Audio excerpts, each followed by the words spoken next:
All right, so first off, how about like a round of applause for all the previous speakers? That's pretty awesome going first.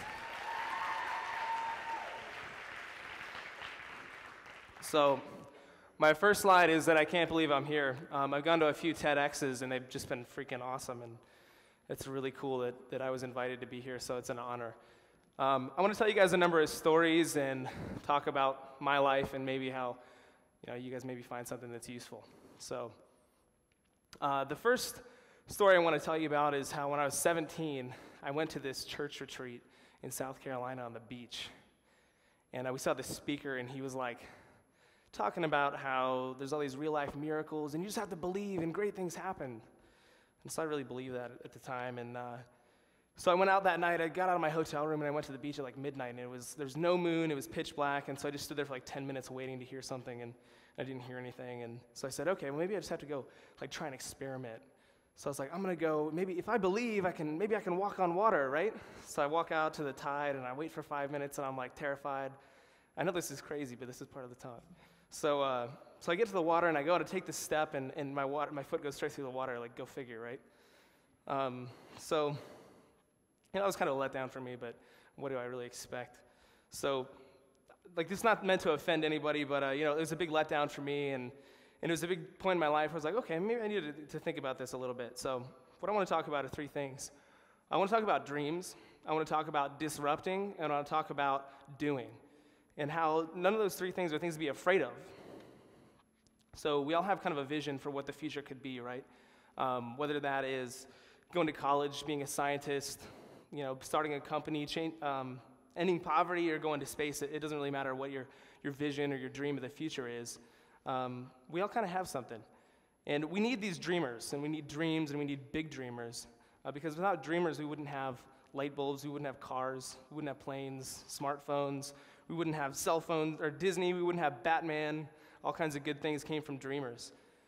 So one thing I want to challenge everyone to do today is dream one big idea. What could the world be like in 10 years, 20 years, 30 years? What does the world need? And then keep dreaming a new idea every day until one hits that you can't sleep, you can't pay attention in class because it means so much to you. So I want everyone to do that because I think that would be awesome. Maybe you already know what that dream is. Maybe you know what the world needs. If so, you're really lucky, and that's really rare. So I want to hear about it if you do know what that dream is too. Maybe some of those people are coming on stage. So what I learned on the beach that night was that not all dreams come true.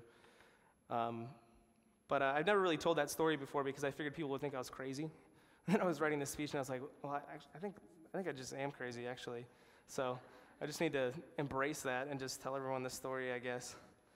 But that's how it is with big ideas, right? With big dreams and things that can change the world potentially, is that people are afraid of it. People are afraid of change and big ideas. So I read this quote once, and I gave a really bad delivery of this quote on like a stage once, and it was that Einstein and Gandhi and a bunch of other really brilliant people, they were all crazy until they were right, and then they were geniuses. And I'm not calling myself Einstein or Gandhi by any means. I have a lot of work to do before I can get to that point, maybe. But I want to tell you guys another story about how when I got to college, I realized that I really, really like beer. Like good beer. I realized I really liked that. So I started to make it with a friend of mine when I was 19. And so he said, well, why don't we just start a microbrewery? Like, we're going to actually do this. So we incorporated an LLC, and it was called the Scheming Lemur Brewing Company. And it's got this great logo that I still use today on my Twitter handle. And so people said, that's crazy, that's illegal. Isn't that illegal to start a microbrewery when you're not 21? And I was like, I learned to respond, yeah, it is illegal, but so is speeding, and you guys all do that. So that's just how it was, and it was excellent. But each and every one of you guys come with an idea. You're going to be crazy until you're right. And then, the world might see you for the genius that you are, or maybe they'll just say, hey, you're brewing beer when you're 19, and that's illegal. So the next one I want to talk about is this word disrupt. And I use the word disrupt because what disrupt means is that you're going to change the status quo of the world. The world that we all know that we aren't quite happy with. We need to disrupt it, we need to shake it up and make some changes, and that's what we all want to do with our lives, right? So most of the time, though, and I'm going to segue for a minute here, most of the time we're not going to be right. We're going to be wrong a lot, but that's okay. We just have to keep failing, and keep falling and learn to pick ourselves back up and not let the world beat us down. So talking about disrupt, whatever it is you want to do, whether you want to disrupt the restaurant industry by actually creating some healthy food for once, which if you could do that in the short north, that'd be really great because I need a place to go to lunch. You could disrupt technology. You can disrupt anything, really. But the world needs that. And something that I learned when I was writing this is that, the chances are, though, that you can try to change the world. But the chances are that the world is going to disrupt you before you're going to disrupt it. And that's okay. It's how you learn from the world. So what I want to say to everyone else now is get out there and do something. Just do anything. Well, like I said, whether it's restaurants, technology, whatever. But don't wait. Don't wait to start a microbrewery. Don't wait to learn how to code or learn the violin or learn how to cook, or don't waste that. Wait to ask that girl out. Seriously, don't. Or, maybe that boy or that guy or whatever. So like I said, just do something. I think I have just do something written on here like 7 times, so I make sure I repeat that. So there's kind of a theme here if you guys didn't get that. I want to tell another story about how my junior year I met a guy named Luke Barbara, and Luke Barbara gave me a book called Lynchpin by Seth Godin. And he talked about, they told this story about how Steve Jobs said, real artists ship, and that was a quote that he used when he was at a conference with Apple in the 80s. And real artists ship means that real artists aren't afraid to put themselves out there. They aren't afraid to bring something to market. They aren't afraid to fail. They just do things. But they change the world. So after I got that book, I went out and I actually met this guy named Jeff Harper. I don't know if he's out there, but I met him, and he said he's building this company. They're gonna build apps, and it's gonna change the world, and it's gonna be great. So that night I went home and I sent him an email, and I said, hey, can I have a job? He's like, yeah. So we started this app, and we help college students at Ohio State find drink specials really easily so they could get drunk for cheaper. Really change the world stuff here. So we did that, and we didn't make any money off of it, and so we kind of pivoted. At the same time, I changed my degree from history to globally informed entrepreneurship because I knew I wanted to build a company that would change the world. So it wasn't quite doing it with drink specials. So Jeff and I founded this company called Duet Health. And Duet Health helps educate patients with smartphones and tablets. And we're doing that right now, and it's really great, and I love it. And I'm 4 months out of college right now, and Jeff put me in charge of product for the entire company, and we're selling stuff from California to Boston, and it's freaking cool. And I like to think that's because I believe that real artists ship. And I think that they ship really damn good product, whether that's restaurants or that's technology or whether it's music. You do your best, and you ship the best thing that you can.